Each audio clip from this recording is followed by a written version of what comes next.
di surga, dikuduskanlah namamu, datanglah kerajaanmu, jadilah kehendakmu di bumi seperti di surga. Berikanlah kami pada hari ini makanan kami yang secukupnya, dan ampunilah kami akan kesalahan kami, seperti kami juga mengampuni orang yang bersalah kepada kami. Dan janganlah membawa kami ke dalam pencobaan, tetapi lepaskanlah kami daripada yang jahat. Karena Engkaulah yang empunya kerajaan dan kuasa dan kemuliaan sampai selama-lamanya. Amin.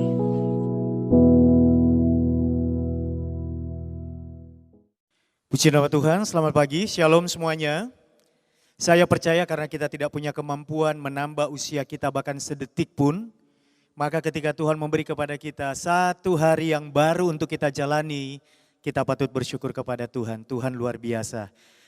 Dan pagi hari ini saya mengajak kita bersama-sama buka hati untuk firman Tuhan, karena firman Tuhan akan menuntun kita kepada penggenapan rencana Tuhan yang sempurna. Saya mengajak kita membuka bersama-sama di dalam Filipi 4 ayat 13. Filipi pasal 4 ayat yang ke-13 ini bukan ayat yang asing bagi kita. Ini ayat yang sangat populer. Lagu yang dikutip dari ayat ini sangat banyak.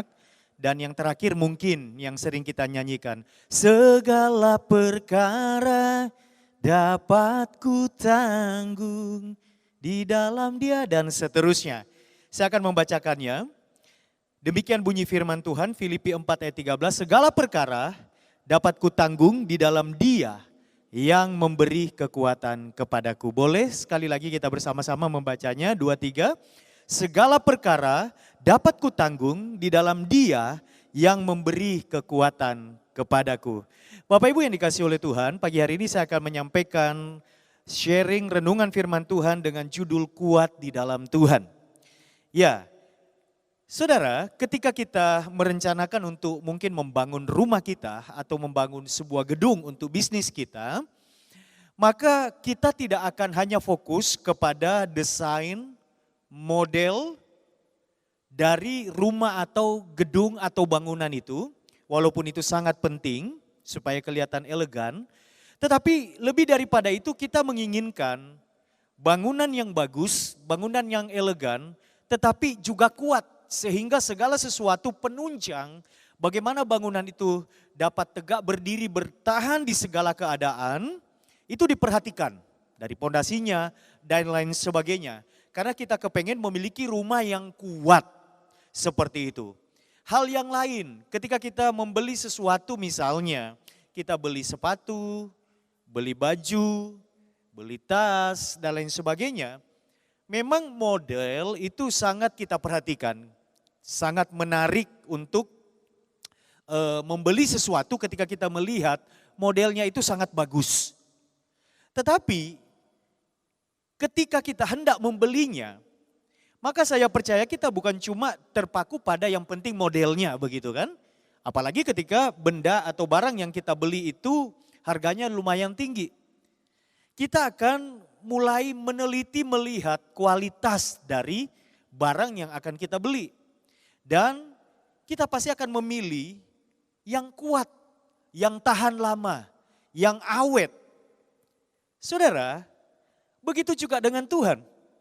Tuhan menginginkan kita menjadi anak-anaknya yang kuat. Kuat di dalam Dia, punya iman yang kokoh sehingga kita tetap teguh berdiri di tengah badai kehidupan.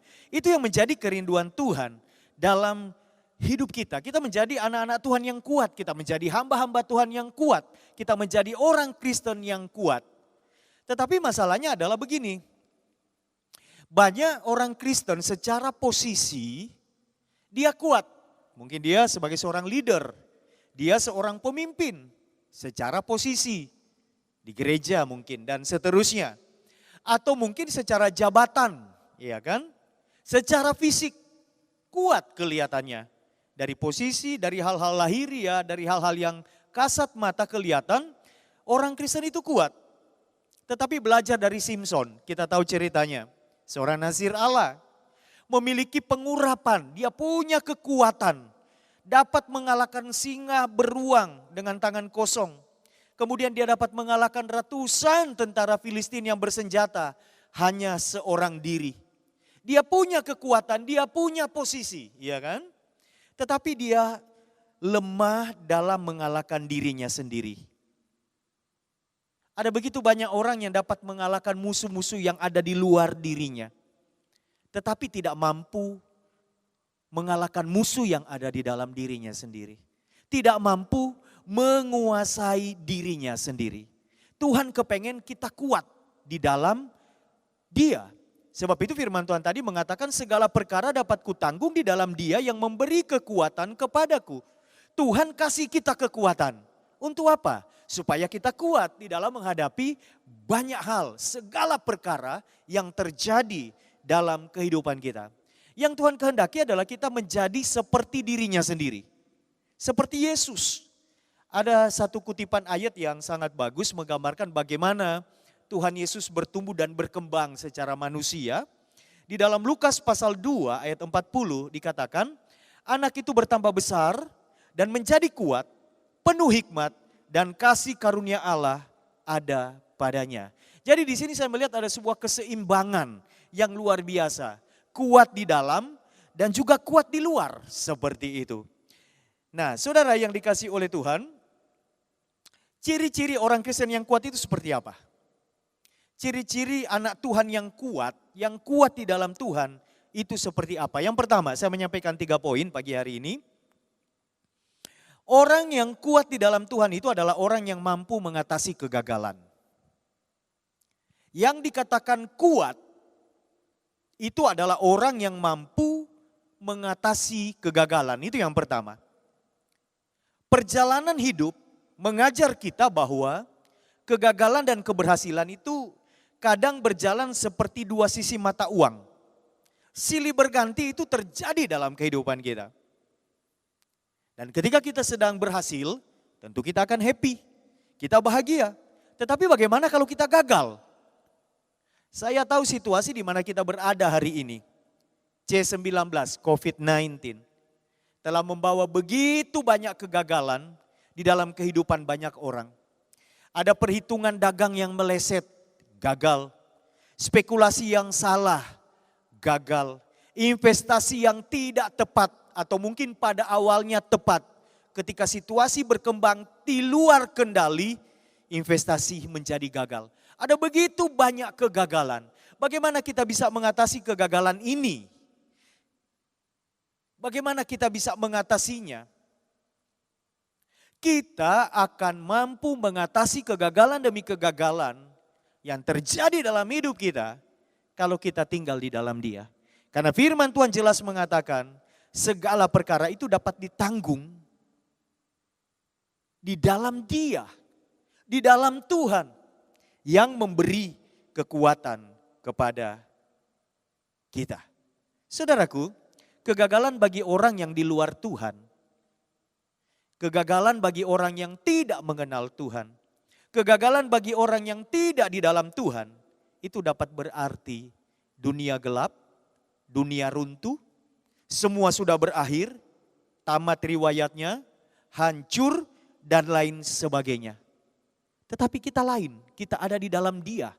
Yang firman-Nya berkata segala perkara itu dapat kita tanggung kalau kita ada di dalam Dia.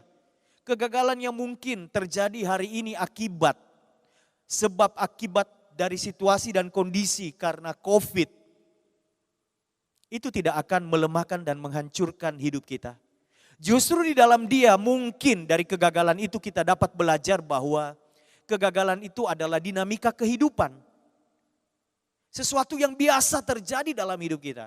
Kita bisa menghadapinya, kita bisa mengatasinya. Dan kita dapat belajar dari kegagalan itu bahwa pentingnya perencanaan yang melibatkan Tuhan. Ketika kita merencanakan segala sesuatunya di dalam Dia, perencanaan yang melibatkan Tuhan. Saya percaya ketika Tuhan terlibat, Tuhan itu berjalan bersama-sama dengan kita. Tuhan take over segala apa yang sedang kita jalani dan sedang kita hadapi. Dari kegagalan yang menjadi dinamika kehidupan bagi orang yang ada di dalam Tuhan, kita juga belajar betapa pentingnya menyertakan Tuhan dalam setiap langkah hidup kita. Kenapa? Sebab Dia sumber hikmat, Dia sumber kekuatan, sumber inspirasi dalam hidup kita. Kita juga belajar bahwa manusia itu bisa gagal. Tetapi kita juga mengerti ketika kita ada di dalam Tuhan, bahwa Tuhan tidak pernah gagal.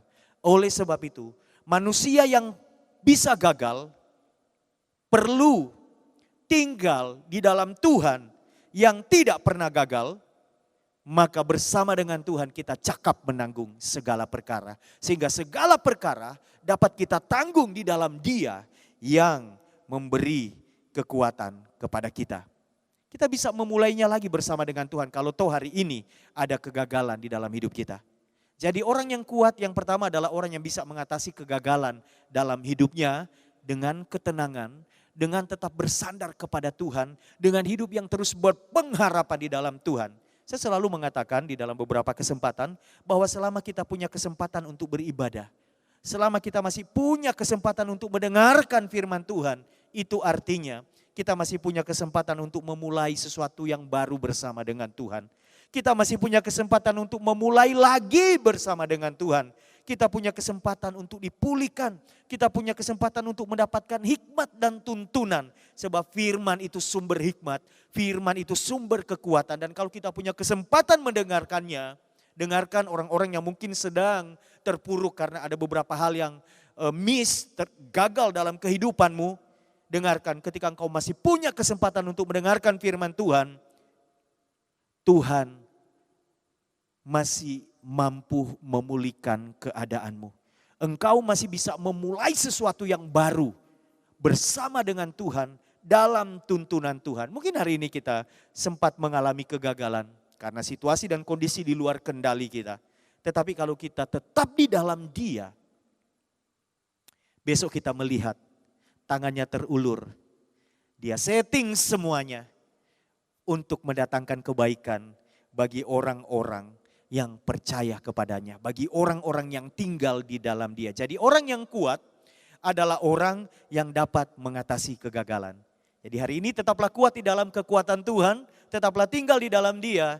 Supaya apapun yang terjadi dalam hidup kita bukan hanya keberhasilan, terkadang ada kegagalan. Tetapi kita punya kekuatan untuk handle semuanya. Yang kedua, orang yang kuat di dalam Tuhan, itu selain dia dapat mengatasi kegagalan, orang yang kuat di dalam Tuhan itu adalah orang yang juga dapat mengatasi keberhasilan. Wow. Banyak orang yang kuat mampu bertahan menghadapi situasi yang sulit. Tekanan itu membuat mereka mencari Tuhan. Tekanan membuat mereka bersungguh-sungguh.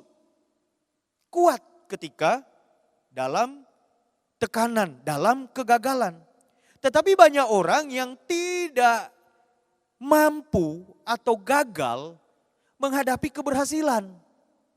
Ketika sudah berhasil, lupa diri, lupa keluarga, lupa Tuhan, jadi sombong, meninggalkan ibadah, meninggalkan pelayanan, yang terakhir meninggalkan Tuhan. Kenapa?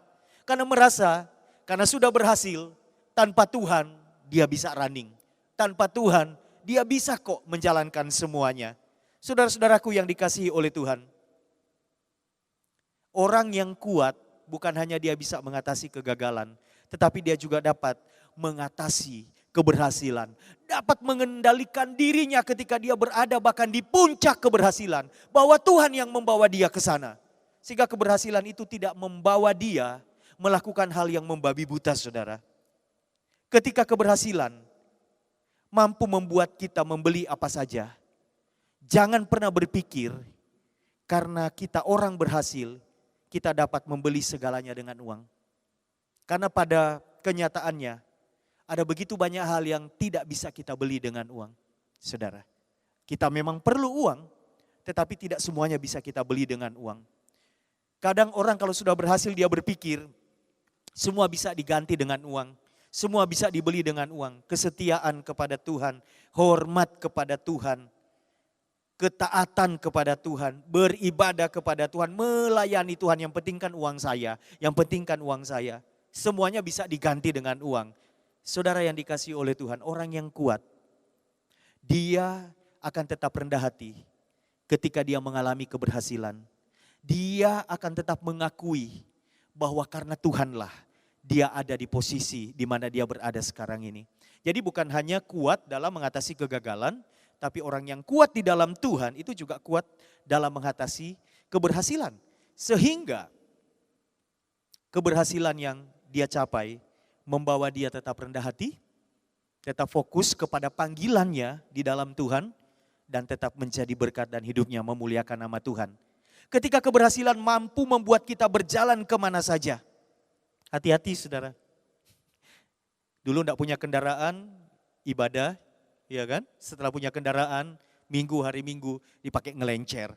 Hari-hari ini saya melihat ada satu fenomena, orang takut beribadah tetapi berani jalan-jalan kemana-mana tanpa rasa takut sama sekali. Hati-hati, ketika kita mampu, karena keberhasilan kita dapat berjalan kemana saja. Tahan langkahmu saudaraku, ketika keberhasilanmu itu membawa engkau kepada kehidupan yang jauh dari Tuhan. Tahan langkahmu ketika keberhasilanmu itu sedang membawa engkau kepada kehidupan di dalam dosa. Dan ketika keberhasilan mampu membuat engkau dapat berjalan kemana saja, tahan langkahmu. Karena ada begitu banyak jalan yang dapat engkau pilih dan jalan itu keliru. Ketika langkahmu mulai membawa engkau menjauh dari Tuhan, menjauh dari keluarga, menjauh dari kehidupan yang menjadi pelaku firman, tahan langkah itu. Walaupun segalanya memungkinkan engkau melakukannya. Karena engkau harus kuat ketika engkau diberkati oleh Tuhan. Nah, bagaimana supaya kita kuat bukan hanya ketika kita menghadapi kegagalan, tetapi kita juga kuat, tetap rendah hati, tetap dapat mengendalikan diri kita di dalam mengatasi keberhasilan, kesuksesan yang Tuhan beri kepada kita dan kita tidak terhilang sama kuncinya, tetap di dalam Dia. Karena segala perkara, baik kegagalan, baik keberhasilan, dapat kita tanggung, dapat kita pikul, dapat kita hadapi kalau kita ada di dalam Dia. Kenapa? Orang yang tidak kuat kaya, itu akan diberi kekuatan oleh Tuhan untuk jadi kuat menanggung berkat yang Tuhan berikan kepadanya. Sehingga dia mampu menjadi orang yang diberkati, tetapi hidupnya tetap memuliakan Tuhan, tetap rendah hati dan menjadi berkat. Saudaraku yang dikasihi oleh Tuhan, yang ketiga, orang yang kuat di dalam Tuhan adalah orang yang dapat menunggu waktu Tuhan tergenapi dalam hidupnya. Karena begini, antara janji dan penggenapan janji Tuhan dalam kehidupan seseorang itu ada rentang waktu. Di mana di sana kita menunggu. Ada yang Tuhan janjikan itu segera terrealisasi. Terjadi hari itu juga. Atau mungkin seminggu. Apa yang Tuhan janjikan itu datang. Tergenapi. Kita alami. Ada yang sebulan, ada yang setahun, ada yang bertahun-tahun. Ada sebuah rentang waktu. Orang yang kuat di dalam Tuhan, dia tetap dapat mengendalikan seluruh keberadaan hidupnya untuk tetap di jalur Tuhan. En afto paripateo, tetap di jalur Tuhan ketika dia sedang menunggu waktu Tuhan. Ada lagu, waktu Tuhan pasti yang terbaik, iya kan, yang sedang booming. Dalam kerjanya Tuhan memang tidak pernah tergesa-gesa. Rentang waktu antara janji dan penggenapan janji itu diizinkan karena di rentang waktu itulah Tuhan berproses dengan hidup kita. Jadi hari ini ketika engkau sedang menunggu penggenapan janji Tuhan dalam hidupmu, ingat satu kata, ada proses. Tuhan izinkan menunggu, kita diproses. Karena pada akhirnya Tuhan pasti akan menggenapinya di dalam kehidupan kita. Jadi saudaraku yang dikasihi oleh Tuhan, ketika engkau sedang menunggu janji Tuhan, tetaplah pegang janji Tuhan itu. Jangan menjadi lemah. Semakin engkau lama menunggu penggenapannya, semakin engkau dekat dengan jawaban dari Tuhan itu. Tetaplah percaya bahwa Tuhan itu setia. Tetaplah percaya bahwa Tuhan tidak lupa dengan janjinya. Tetaplah percaya bahwa waktu Tuhan itu adalah waktu yang terbaik. Dan tetaplah percaya bahwa Tuhan tidak pernah gagal. Ketika prosesnya selesai, jawaban itu datang dalam kehidupan kita. Ketika Abraham menjadi lemah di dalam menanti penggenapan janji Tuhan dalam hidupnya, dia salah mengambil keputusan. Dan kesalahan dalam mengambil keputusan Abraham ini menimbulkan banyak masalah dalam hidupnya dan seterusnya. 2 Petrus 3 ayat 9. 2 Petrus 3 ayat 9. Di sana dikatakan, Tuhan tidak lalai menepati janjinya sekalipun ada orang yang menganggapnya sebagai kelalaian. Tetapi ia sabar terhadap kamu karena ia menghendaki supaya jangan ada yang binasa, melainkan supaya semua orang berbalik dan bertobat. Tuhan tidak pernah lalai tepati janjinya. Lalu kemudian di dalam Yesaya 55 ayat 11 dikatakan, demikianlah firmanku yang keluar dari mulutku tidak akan kembali kepadaku dengan sia-sia. Ia akan melaksanakan apa yang ku kehendaki dan akan berhasil dalam apa yang kusuruhkan kepadanya. Saudaraku yang dikasihi oleh Tuhan, segala perkara dapat kita tanggung di dalam Dia yang memberi kekuatan kepadaku. Engkau sedang dalam kegagalan hari-hari ini. Ada hal yang tidak seperti yang engkau inginkan, di luar ekspektasimu, sedang terjadi dalam hidupmu. Tetaplah kuat. Bagaimana engkau bisa kuat? Tetap di dalam Dia. Dan yang kedua, ketika engkau sedang mengalami Tuhan izinkan keberhasilan yang luar biasa, juga tetaplah di dalam Dia. Supaya engkau kuat menghadapi keberhasilan hidupmu, kesuksesan hidupmu. Supaya kesuksesan itu tidak membuat engkau lupa diri, lupa keluarga, lupa Tuhan dan lupa segalanya. Tetap terkendali, tetap rendah hati dan tetap hidup memuliakan nama Tuhan sekalipun Tuhan sedang menempatkan engkau mungkin di puncak apa yang ingin engkau capai. Dan yang terakhir, rentang waktu menunggu penggenapan janji Tuhan. Apa yang engkau pegang, yang engkau terima dari Tuhan, tetaplah kuat. Bagaimana engkau dapat kuat menunggu semuanya itu? Tetap di dalam Dia. Persekutuan kita setiap hari dengan Tuhan, itu yang menguatkan setiap kita. Pagi ini pun ketika engkau mendengarkan firman Tuhan ini, kau sedang bersekutu dengan Dia. Kekuatannya ada dalam hidupmu sehingga engkau mampu menjalani kehidupan ini tetap di dalam pengendalian Tuhan, tetap di jalur Tuhan, on the track. Cepat atau lambat ketika kita berjalan di jalur Tuhan, dalam kekuatan dan tuntunan Tuhan, satu waktu kita akan sampai ke tujuannya, ke tempat di mana Tuhan kepengen kita ada di sana. Mari kita berdoa. Kami bersyukur kepadamu sebab Engkau Tuhan yang menyertai hidup kami, memberi kekuatan kepada kami, tidak pernah melepaskan genggaman tangan-Mu dari kehidupan kami, dan Engkau yang menuntun kami bahkan ketika kami berjalan di dalam lembah kekelaman, ada masalah-masalah, bahkan ada mungkin kegagalan yang sedang dihadapi hari-hari ini oleh karena keadaan, oleh karena situasi yang di luar kendali kami. Kami percaya kami akan tetap kuat karena tangan Tuhan yang menopang setiap kami. Kalaupun hari ini Tuhan mengizinkan kami berada di dalam keberhasilan, di dalam pencapaian-pencapaian besar yang luar biasa, Tuhan kami juga tetap akan tinggal di dalam Engkau, supaya apa yang sedang terjadi ini pun tidak menjauhkan kami daripada Tuhan. Dan kalaupun kami sedang menunggu penggenapan janji-Mu, karena Engkau setia, Engkau tidak pernah berdusta, janji-Mu pasti digenapi dalam hidup kami, kami pun tetap tinggal di dalam Engkau, supaya rentang waktu kami menunggu penggenapan janji Tuhan, kami tetap kuat untuk hidup di dalam kehendak-Mu.